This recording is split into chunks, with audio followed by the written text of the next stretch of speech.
You're listening to an Airwave Media Podcast.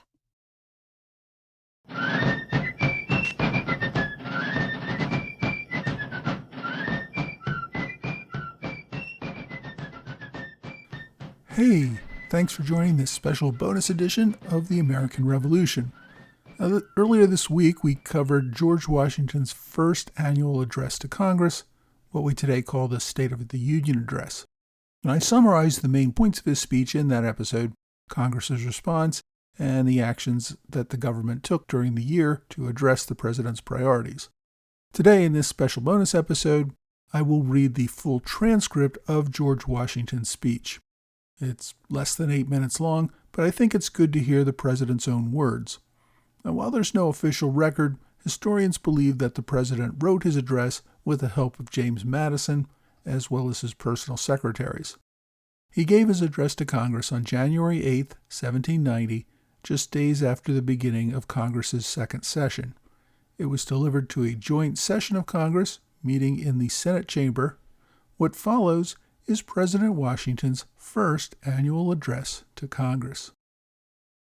Fellow citizens of the Senate and House of Representatives, I embrace with great satisfaction the opportunity which now presents itself of congratulating you on the present favorable prospects of our public affairs.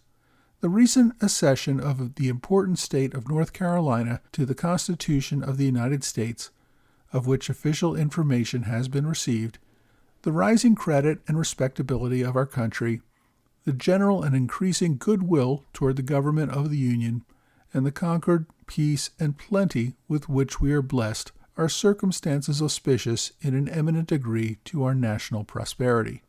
In resuming your consultations for the general good, you cannot but derive encouragement from the reflection that the measures of the last session have been as satisfactory to your constituents as the novelty and difficulty of the work allowed you to hope, still further to realize their expectations and to secure the blessings which a gracious providence has placed within our reach, will, in the course of the present important session, call for the cool and deliberate exertion of your patriotism, firmness, and wisdom. Among the many interesting objects which will engage your attention, that of providing for the common defense will merit particular regard. To be prepared for war is one of the most effectual means of preserving the peace. A free people ought not only to be armed, but disciplined, to which end a uniform and well-digested plan is requisite, and their safety and interest require that they should promote such manufactories as tend to render them independent of others for essential, particularly military, supplies. The proper establishment of the troops which may be deemed indispensable will be entitled to mature consideration. In the arrangements which may be made respecting it, it will be of importance to conciliate the comfortable support of the officers and soldiers with a due regard to economy. There was reason to hope that the pacific measures adopted with regard to certain hostile tribes of Indians would have relieved the inhabitants of our southern and western frontiers from their depredations. But you will perceive from the information contained in the papers which I shall direct to be laid before you, comprehending a communication from the Commonwealth of Virginia, that we ought to be prepared to afford protection to those parts of the Union, and if necessary, to punish aggressors. The interests of the United States require that our intercourse with other nations should be facilitated by such provisions as will enable me to fulfill my duty in that respect in the manner which circumstances may render most conducive to the public good, and to this end that the compensation to be made to the persons who may be employed should, according to the nature of their appointments, be defined by law, and a competent fund designated for defraying expenses incident to the conduct of foreign affairs. Various considerations also render it expedient that the terms on which foreigners may be admitted to the rights of citizens should be speedily ascertained by a uniform rule of naturalization. Uniformity in the currency, weights, and measures of the United States is an object of great importance, and will, I am persuaded, be duly attended to. The advancement of agriculture, commerce, and manufactures by all proper means will not, I trust, need recommendations, but I cannot forbear intimating to you the expediency of giving effectual encouragement, as well as to the introduction of new and useful inventions from abroad, as to the exertions of skill and genius in producing them at home, and of facilitating the intercourse between the distant parts of our country by a due attention to the post office and post roads. Nor am I less persuaded that you will agree with me in opinion that there is nothing which can better deserve your patronage than the promotion of science and literature. Knowledge is in every country the surest basis of public happiness, in one in which the measures of government receive their impressions so immediately from a sense of the community, as in ours it is proportionally essential.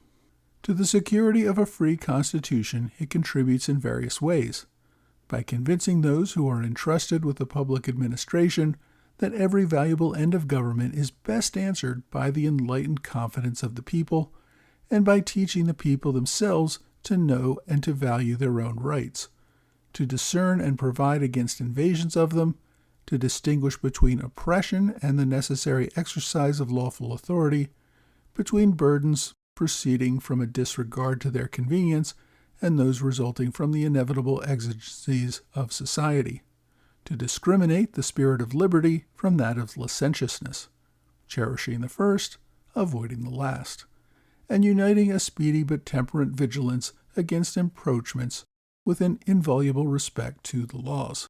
Whether this desirable object will be best promoted by affording aids to seminaries of learning already established, by the institution of a national university, or by any other expedients, will be well worthy of a place in the deliberations of the legislature. Gentlemen of the House of Representatives, I saw with particular pleasure at the close of the last session the resolution entered into by you expressive of your opinion that an adequate provision for the support of the public credit is a matter of high importance to the national honor and prosperity.